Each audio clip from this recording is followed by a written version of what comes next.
Uma boa noite a todos.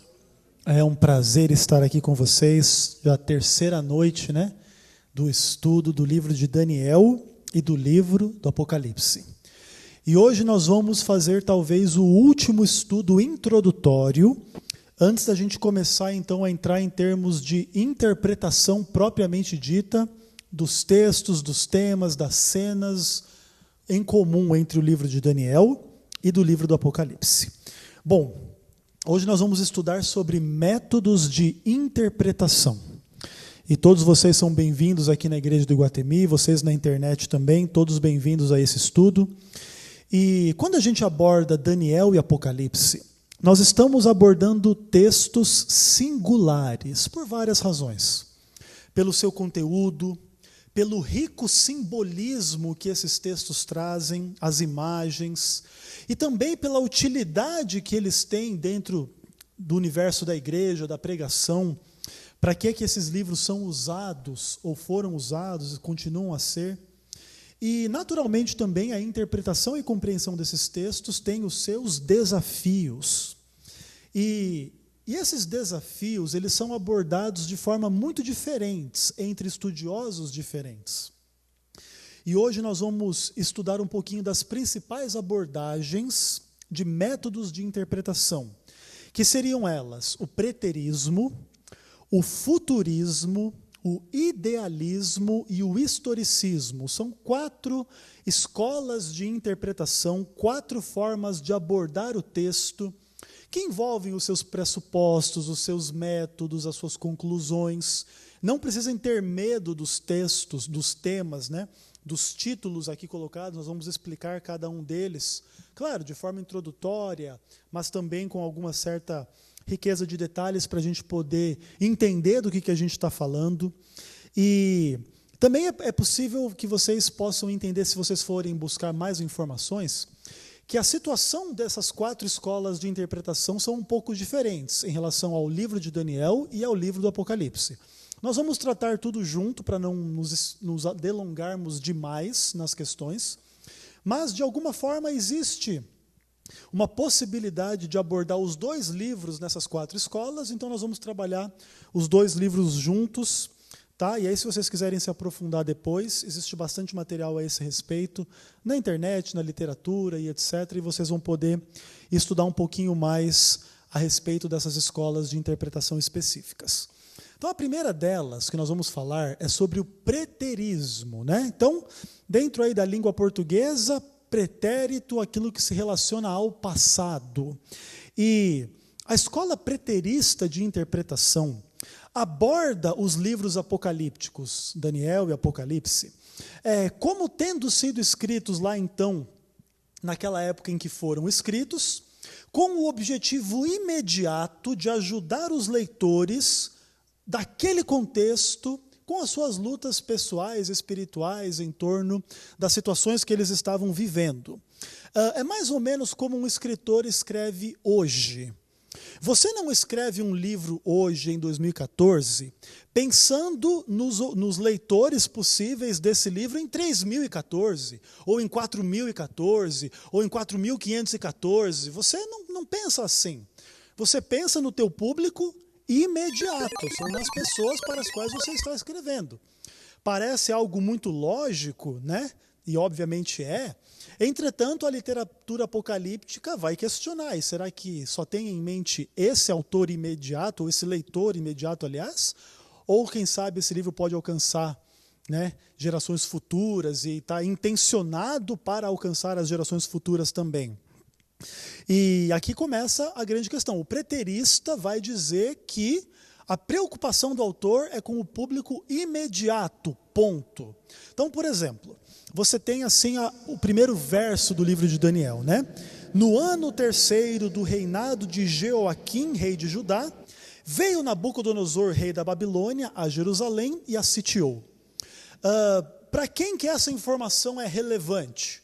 Para quem sabe quem é Jeoaquim, para quem sabe o que é o reino de Judá, para quem sabe quem é o rei de Babilônia, quem é a Babilônia, o que é o reino da Babilônia, que mora em Jerusalém, ou que pelo menos está ali vivendo o que está acontecendo em Jerusalém.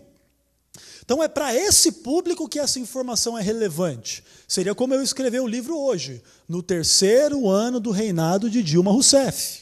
Pronto, para quem está vivendo o momento histórico que a Dilma está governando o Brasil, né, faz muito sentido, é importante, é interessante. Agora, em 4.514, alguém pode até ouvir falar que um dia existiu uma tal de Dilma, mas a informação não é relevante da forma como é para o público inicial. Então perceba, quando a gente fala, por exemplo, lá do livro do Apocalipse, capítulo 1, verso 11, ali João ele delimita as pessoas para quem ele escreve. Ele diz assim: o que vês escreve em livro e manda às 7 igrejas, Éfeso, Esmirna, Pérgamo, Tiatira, Sardes, Filadélfia e Laodiceia. Então percebam, esse é o público-alvo dele. É as pessoas que estão vivendo nesse momento, nessas igrejas, que conhecem os contextos, as lutas, as dificuldades das pessoas que vivem em Éfeso, em Esmirna, em Pérgamo, em Tiatira, em Sardes, Filadélfia e em Laodiceia. É para isso, é para esses que ele está escrevendo. Não para daqui 2.000, 3.000. Você ouve falar aqui de Esmirna, tu faz ideia do que era Esmirna? Tu não faz.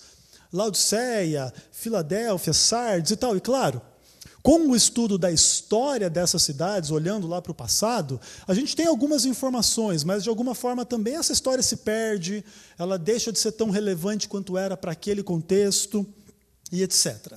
E é importante entender que o preterismo, ele procura concentrar todo o conteúdo dos livros de Daniel e Apocalipse como sendo relevantes para a sua audiência inicial durante aquele tempo.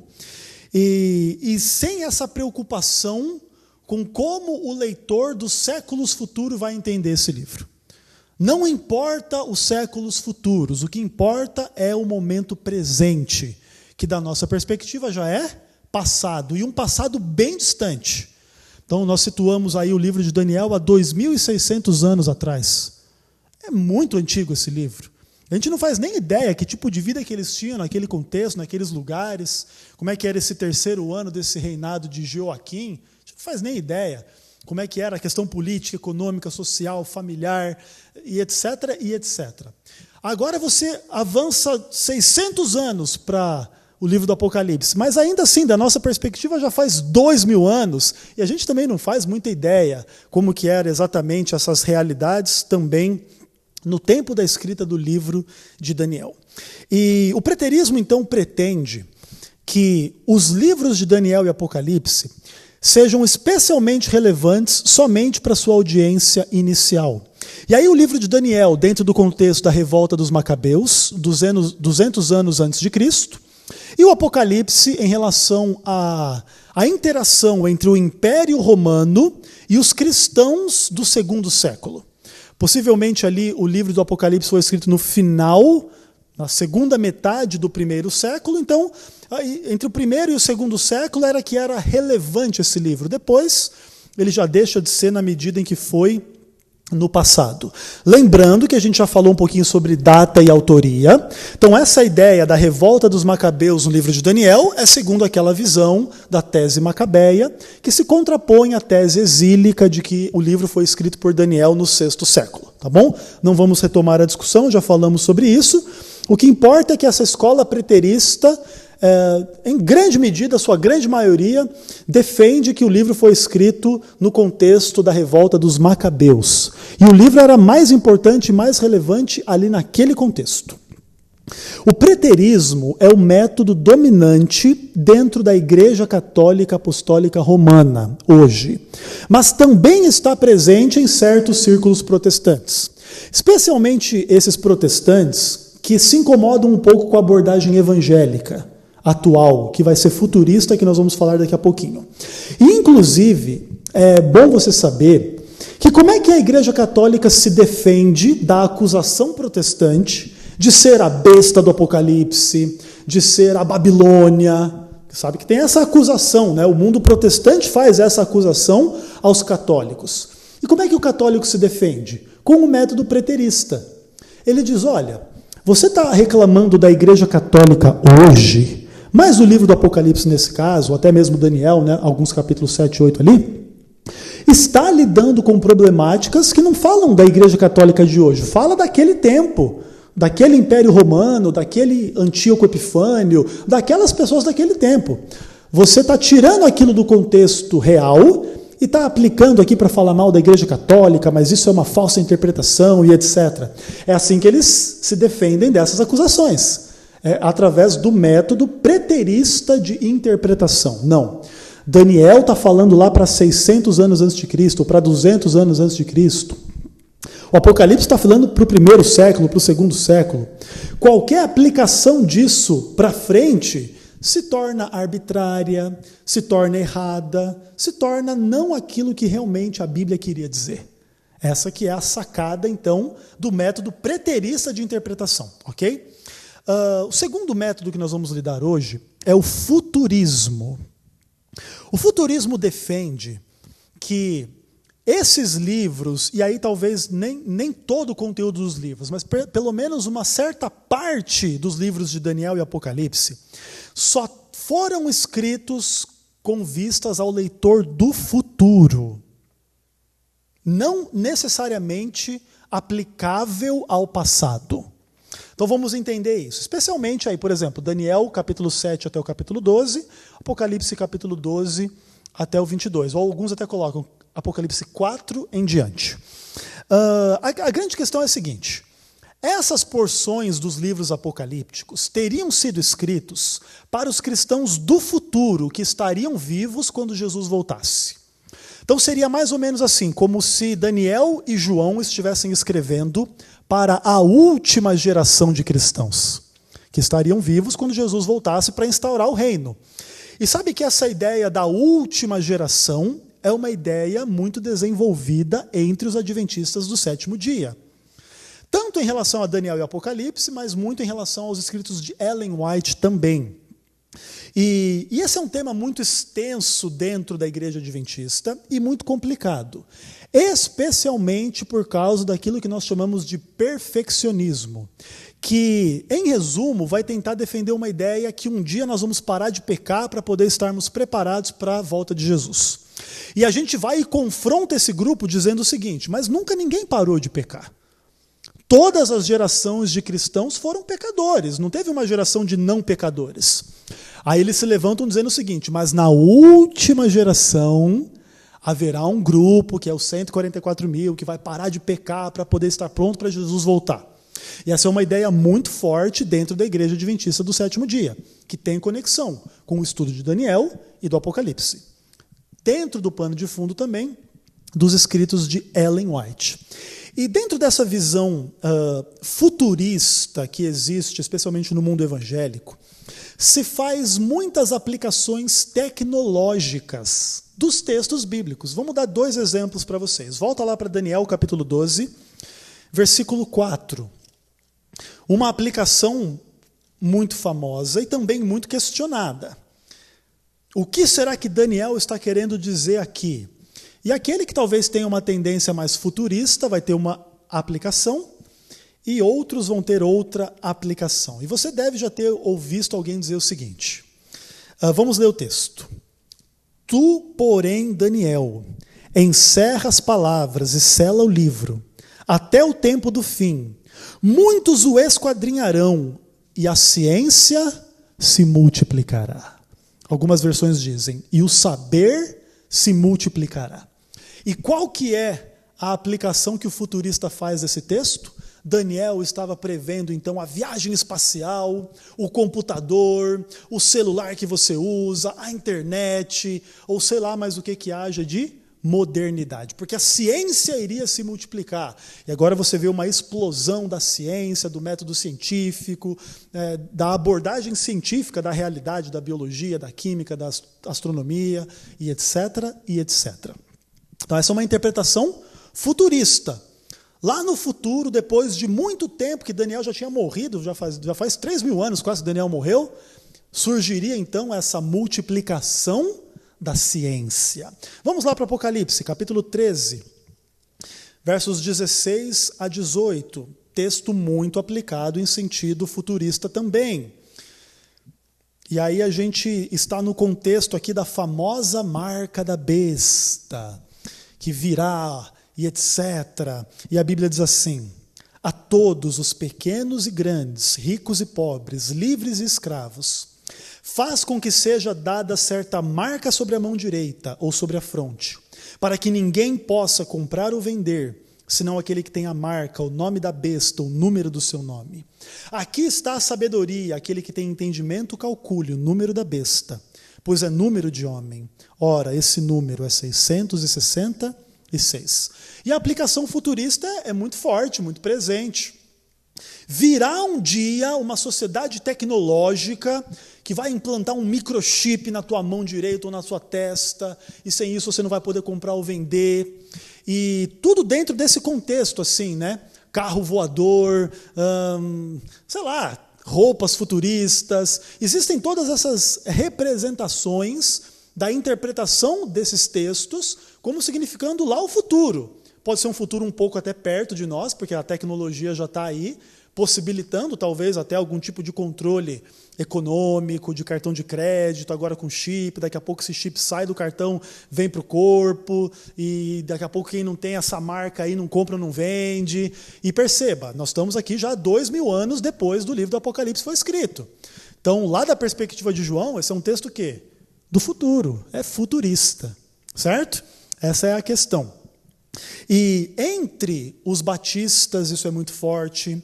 Entre os pentecostais, neopentecostais, você ouve falar, o R.R. Soares fala disso aí, Edir Macedo, muitos outros aí. Em geral, igrejas que acreditam em arrebatamento secreto acabam sendo futuristas. Tem até os livros, né, Deixados para Trás, que também foi feito em forma de vídeo. Tudo é uma interpretação, então, futurista dos textos de Daniel e Apocalipse. Agora vamos falar um pouquinho da terceira escola de interpretação, o idealismo. É a escola que a gente vai gastar menos tempo falando, né? O idealismo é um método que argumenta contra aplicações históricas específicas, tanto no passado quanto no futuro. O idealismo defende algo do tipo assim: os livros de Daniel e Apocalipse são simbólicos. Eles não são livros para você fazer aplicações históricas sobre o Império Romano, ou sobre a ciência do século XXI, ou sobre o cartão de crédito, ou sobre qualquer coisa desse tipo. Os livros querem nos ensinar que tem uma luta do bem contra o mal e ajudar cada um de nós a tomar a decisão. Você quer estar do lado do dragão, da besta, que tem chifre, que é malvado, ou você quer estar do lado dos anjos de Deus, do Senhor, do Cordeiro? E você toma as decisões na tua vida. Esse é o propósito do texto. Na briga entre Deus e o diabo, escolha Deus, escolha o amor, escolha a fé, escolha a verdade, que vai dar tudo certo no final. O idealismo, ele não está preocupado com a história do Império Romano do século I, ou com a revolta dos Macabeus do século II a.C., ou, enfim, sabe, com a sociedade tecnológica do século XXI que vai ter o cartão de crédito. O idealista não está preocupado com essas questões. É uma questão mais existencialista. Tem o bem e o mal e você deve escolher o bem. E a literatura apocalíptica usa esses símbolos somente para te ensinar que você deve escolher o bem, porque o mal é terrível, é ruim e nós devemos rejeitá-lo. E esse método é seguido por pouca gente, mas tem aí os seus proponentes, pessoas que escrevem a respeito disso, a partir dessa perspectiva e dessa abordagem. Aí, por fim, nós vamos falar um pouquinho do historicismo. Volta lá para Daniel, capítulo 2. E eu queria ilustrar para vocês o que significa, então, uma abordagem historicista dos textos de Daniel e Apocalipse. E aqui a questão se torna interessante. O contexto é o sonho que o rei de Babilônia teve, e ele se esqueceu do sonho, e ele ficou perturbado, e ele disse assim: eu chamo os magos, os encantadores, os caldeus, para me dizer que sonho foi que eu tive e me interpretar. Mas nenhum deles podia fazer, então ele falou: então vou mandar matar todo mundo. Daniel e os seus amigos eram também tidos como sábios ali entre os caldeus, né, como exilados, mas estavam nesse grupo aí. E eles iam ser mortos junto. Aí Daniel pergunta: mas por que eu vou ser morto? Porque o rei teve um sonho, ele não sabe que sonho é, ele quer saber e quer saber a interpretação, mas ninguém pode dizer. Aí Daniel diz: então eu vou orar ao Senhor para que ele possa me mostrar e eu vou dizer para o rei o que foi que ele viu. Dá uma olhadinha no verso 28. do capítulo 2. E aí Daniel, então, ele tem a mesma visão que o rei teve, e ele diz assim para o rei: Rei, há um Deus no céu, o qual revela mistérios, pois fez saber ao rei Nabucodonosor o que há de ser nos últimos dias. O teu sonho e as tuas visões na tua cabeça, quando estavas no leito, são essas. Aí você lê do verso 31 em diante, ele diz o seguinte: Tu, ó rei, estavas vendo, e eis aqui uma grande estátua. Esta que era imensa e de extraordinário esplendor, estava em pé diante de ti, e a sua aparência era terrível. A cabeça era de fino ouro, o peito e os braços de prata, o ventre e os quadris de bronze, as pernas de ferro, os pés em parte de ferro e em parte de barro. Quando estavas olhando, uma pedra foi cortada, sem o auxílio de mãos, feriu estátuas nos pés, de ferro e de barro, e os esmiuçou. Então foi juntamente esmiuçado o ferro, o barro, o bronze, a prata, o ouro, os quais se fizeram como palha das eiras no estio. E o vento os levou, e deles não se viram mais vestígios. Mas a grande pedra que feriu a estátua se encheu em grande montanha, que encheu toda a terra. E a partir daí, Daniel conta essa visão, essa história, e ele vai interpretar. Dá uma olhadinha no verso 38. Ele diz assim para o rei, no finalzinho do verso: Tu és a cabeça de ouro. Bacana, interessante. E ele começa a descrever as outras partes da estátua. Depois de ti virá um outro reino. Então o reino, né, inferior ao teu, que vai ser... E depois o livro vai deixar o nome claro, né, desse outro reino, o reino dos Medo-Persas. Depois desse reino virá um outro que representa ali o ventre de bronze, que vai ser nominalmente colocado no livro de Daniel como o reino da Grécia.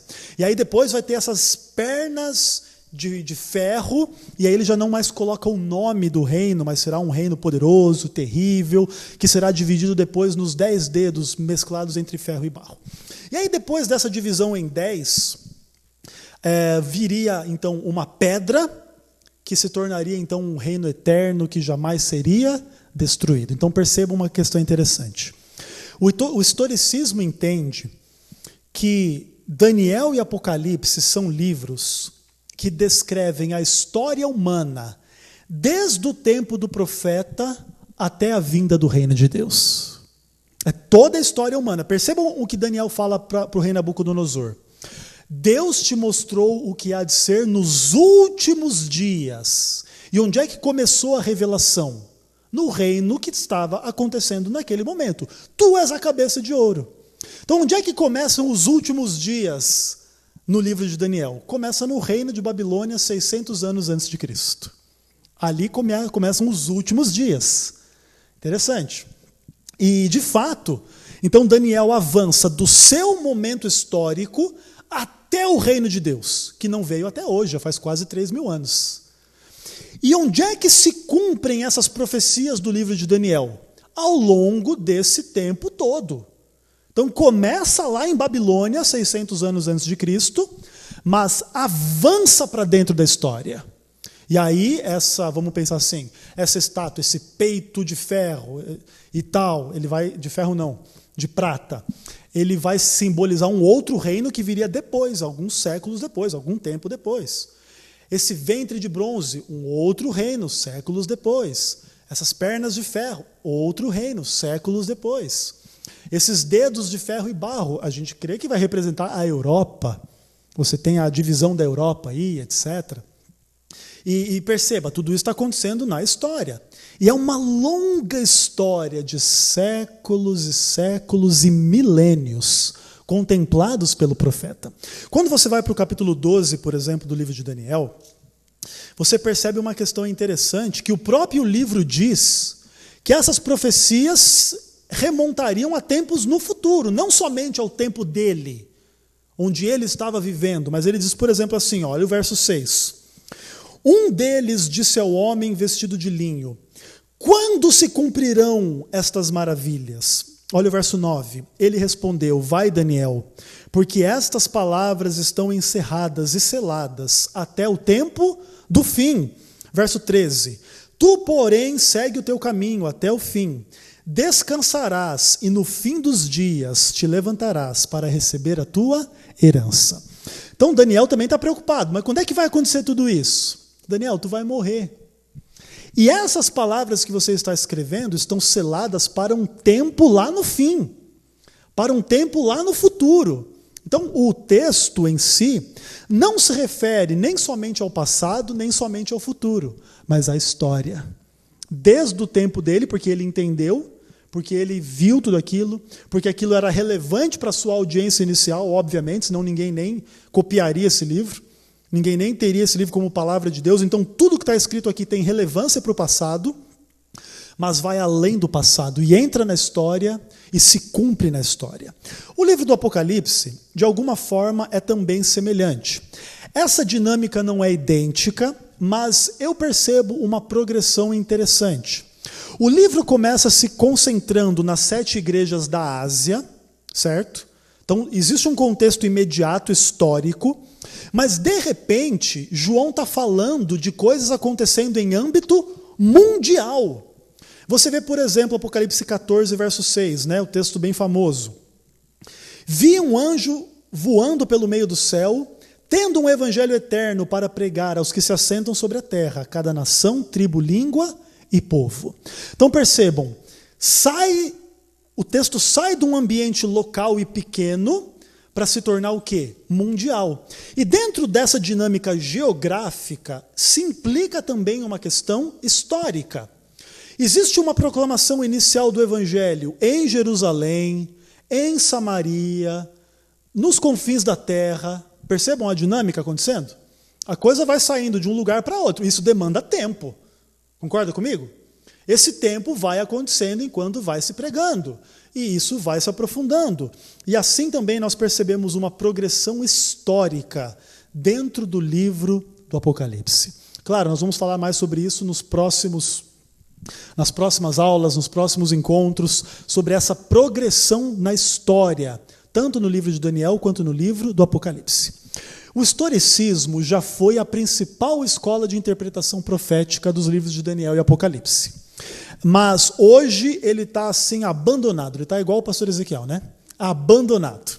De qualquer forma, hoje ainda assim a Igreja Adventista do Sétimo Dia mantém o método historicista de interpretação como o melhor dos métodos. Isso não quer dizer que nós não reconheçamos valor nos outros métodos e nem que nós não reconheçamos fraqueza no método que a gente acha o melhor. Então, por exemplo, vamos pensar agora para a gente resumir essa aula de hoje. O preterismo tem força? Claro que tem. Se esse texto de Daniel ou de Apocalipse não fossem relevantes para a audiência inicial, essas pessoas não iriam preservar esses textos. Porque dá trabalho para copiar esse negócio aqui. Quem sabe se você fosse pego em algum momento da história, lá na Inquisição, com um texto de Daniel e do Apocalipse, alguém podia te matar. Então, esse é um texto perigoso, é um texto complicado. De alguma forma, então, você percebe que as pessoas que leram esse texto desde a época de Daniel e de João, eles já consideraram esse texto um texto relevante, importante. Então, não era um texto só escrito para o futuro, era um texto escrito para eles. E mesmo que eles não tivessem visto, por exemplo, a sociedade tecnológica do cartão de crédito, eles achavam que a história da marca da besta era relevante. E eles também, igual você fica talvez um pouco com medo da marca da besta, eles também tinham. Está percebendo a questão? Então é relevante para o passado? Claro que é. Agora, a questão do preterismo também tem a sua fraqueza? Claro que tem. Você vai dizer que esse texto só era importante no primeiro século? Só era importante lá para Daniel? Claro que não. Esse texto inspira pessoas até hoje no século 21. Texto inspirador, maravilhoso, e não só no sentido de inspirar filosoficamente, mas no sentido de mudar a nossa vida, de muitas vezes parecer ser que ele foi escrito para nós, para o nosso tempo, porque de fato a gente vai ver muita coisa em Daniel e Apocalipse que se cumpre no nosso tempo, talvez de forma até mais radical do que se cumpriu nos primeiros séculos quando foram escritos. A gente não pode negar essa força, essa realidade, que são plenamente verdadeiras para quem se detém ao estudar os livros. O futurismo tem os seus lados positivos e negativos? Obviamente, da mesma maneira. O lado positivo é essa força do texto no futuro. Poxa, João escreve isso aqui há 2000 anos e esse texto está cada vez mais atual. Isso é muito impressionante, tem uma força, o futurismo. Agora, naturalmente, também, o futurismo ele favorece algum tipo de especulação, de imaginação, de sensacionalismo. O camarada começa a ler essas coisas todas aqui do livro do Apocalipse, começa a fazer umas aplicações malucas, e a gente tem que ter um pouco de cuidado com essa coisa do futurismo. Tudo aqui é um futuro tenebroso, e aí o cara inventa, sabe, um Senhor dos Anéis em cima aqui do Apocalipse ou de Daniel. Então tem que tomar um pouco de cuidado, porque isso pode gerar umas tendências um pouco complicadas. Aí você começa a ignorar o contexto da escrita, do texto e etc., para ficar inventando aplicação e interpretação, como muitas vezes existe no mundo evangélico de forma geral. Tu perde o controle em nome do futurismo, de que tudo é futuro. O idealismo também tem a sua força? Claro. Você também tentar transcender essa questão puramente histórica e ver a relevância existencial. É uma luta do bem e do mal, e eu estou no meio dessa luta. É a minha família que está no meio dessa luta, então tem a ver com o meu emprego, tem a ver com a minha saúde, tem a ver com a minha fé, com a minha religião. Tem uma implicação, vamos pensar assim, existencial. Agora, claro, o idealismo também ele diminui a genialidade do texto. O texto é genial para a história. Apesar de ser difícil a gente fazer aplicação histórica, vamos falar sobre isso daqui a pouco, o texto é genial para entender a história, para nos dar essa visão. E aí a gente termina dizendo o seguinte: o historicismo tem um lado muito positivo, que é nos permitir construir uma filosofia da história genuinamente cristã. E isso é extremamente valioso, porque o cristão depende de uma visão da história. Porque o que acontece no Novo Testamento, no Antigo Testamento, é história, é realidade, pelo menos é isso que o cristão crê. E, de alguma forma, a literatura apocalíptica nos permite construir uma filosofia da história muito sólida, muito interessante, muito bacana. Claro que qual é a dificuldade do historicismo, inclusive razão pela qual muitos o abandonaram? É porque é muito difícil você pegar essas imagens simbólicas de Daniel e Apocalipse e fazer aplicação histórica. É difícil. Tem uma besta que sai do mar. Aí alguém pensa, é a minha sogra. Fazer a aplicação, né? É a minha filha que acorda muito despenteada, aqueles chifrezinhos, deve ser o cabelo dela, está uma bagunça terrível. Obviamente a gente está brincando. Mas perceba, você fazer uma aplicação histórica. Tá, essa besta que sai do mar é o comunismo, é a igreja presbiteriana, a igreja católica, é a Dilma, é a perseguição que aconteceu em 500 antes de Cristo.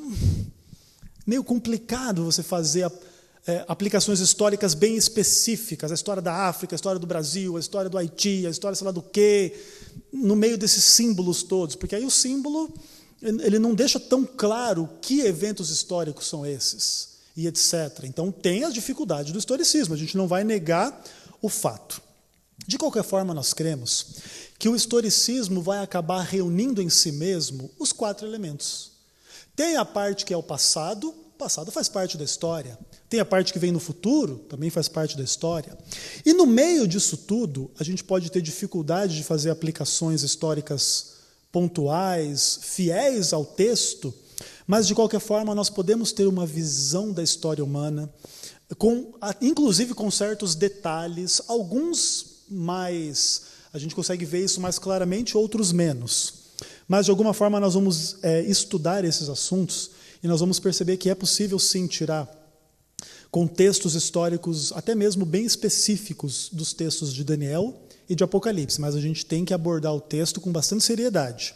E tem que ter em mente também essas escolas de interpretação, que nem tudo é do jeito que a gente pensa. Existe o que pensa diferente, o que pensa como nós, e aí a gente tem que construir um diálogo entre essas posições aí, e buscarmos entender com seriedade. E é por isso que a gente está fazendo um estudo da introdução antes de entrar no texto, para a gente poder ter em mente as questões que são colocadas, para a hora que a gente tomar uma decisão de interpretar de forma X ou Y, a gente ter uma razão para isso. Não simplesmente porque isso nos convém ou é melhor para a nossa teoria, da nossa igreja e etc. Para o estudo da semana que vem, o desafio hoje é um pouco outro. Eu pedi para vocês lerem o texto, quem leu, leu, quem não leu, não tem problema, não vai ser condenado ao fogo do inferno não, tá? Essa não é a forma de trabalhar, mas se leram, foram beneficiados. De qualquer forma, hoje, nessa próxima semana, o desafio é outro. Eu gostaria que vocês tentassem descobrir temas, personagens, cenas, dinâmicas que venham a se repetir no livro de Daniel, no livro do Apocalipse. Então eu vou dar um exemplo para você. Lá em Daniel 7, tem um bicho com 10 chifres. Lá em Apocalipse 13, tem um bicho com 10 chifres.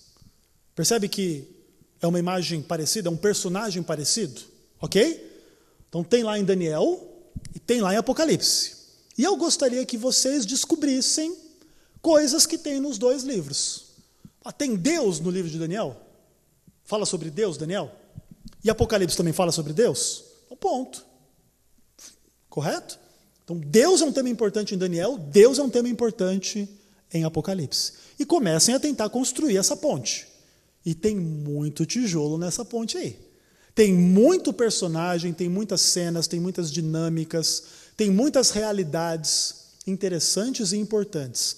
E aí vocês vão pensando sobre isso, e a partir de segunda-feira que vem, nós vamos começar a eleger alguns desses pontos em comum, para a gente poder, então, entender esses paralelos entre o livro de Daniel e o livro do Apocalipse, já partindo mais para uma interpretação e para uma aplicação para as nossas vidas, para a gente poder olhar essa história humana de uma forma mais rica, de uma forma mais profunda, para a gente compreender o agir de Deus na história, para também entender o agir dele na nossa vida e para termos confiança em um futuro que, de uma outra perspectiva, pode ser muito temeroso. Você olhar para a perspectiva do mundo, tu pode ter medo, tu pode ter angústia, tu pode ter depressão, tu pode querer se matar ao pensar na história, no futuro desse mundo. Mas Daniel e Apocalipse vão nos trazer esperança de que, apesar do mal, Deus vence o mal, o Senhor reina, o Senhor voltará, e assim ele dá sentido à nossa vida, ele dá sentido à nossa história, e nós podemos seguir ao lado dele, pela graça de Jesus, até nos encontrarmos com ele. Amém? Vamos nos colocar em pé e vamos terminar esta reunião fazendo a oração final. Oremos. Deus maravilhoso, eterno e querido, em nome de Jesus, muito obrigado pela mensagem da tua palavra nesta noite. Senhor, nós estudamos métodos de interpretação. Às vezes é um tema difícil, complicado, mas nós clamamos que a cada dia da nossa vida o Espírito Santo seja sobre nós para nos guiar em toda a verdade, Pai. Dá-nos a tua paz, a tua misericórdia, a tua salvação. Faz de nós, Pai, uma igreja, uma família de fé que te ama acima de tudo e que ama uns aos outros, Pai. Nos ajuda a olhar para Daniel e Apocalipse com os teus olhos, com os olhos do teu Espírito. Nos ajude a identificar esses temas, esses personagens, essas dinâmicas, para que a gente possa se maravilhar diante da tua revelação, entendê-la da melhor forma e podermos de alguma forma também, Pai, sermos melhores pessoas a partir desse estudo. Dá-nos a tua graça e a tua paz, em nome de Jesus nós oramos. Amém. Uma ótima noite a todos, até a próxima segunda-feira, se Deus quiser.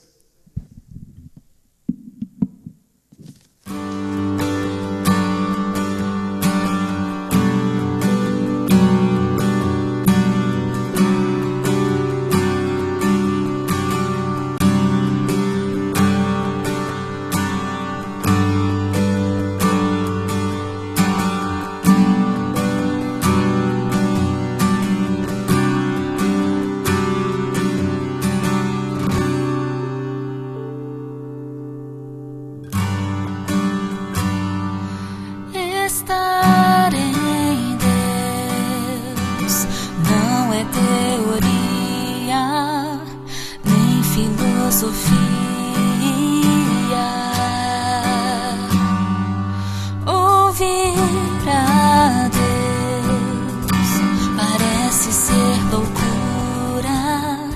mas ele se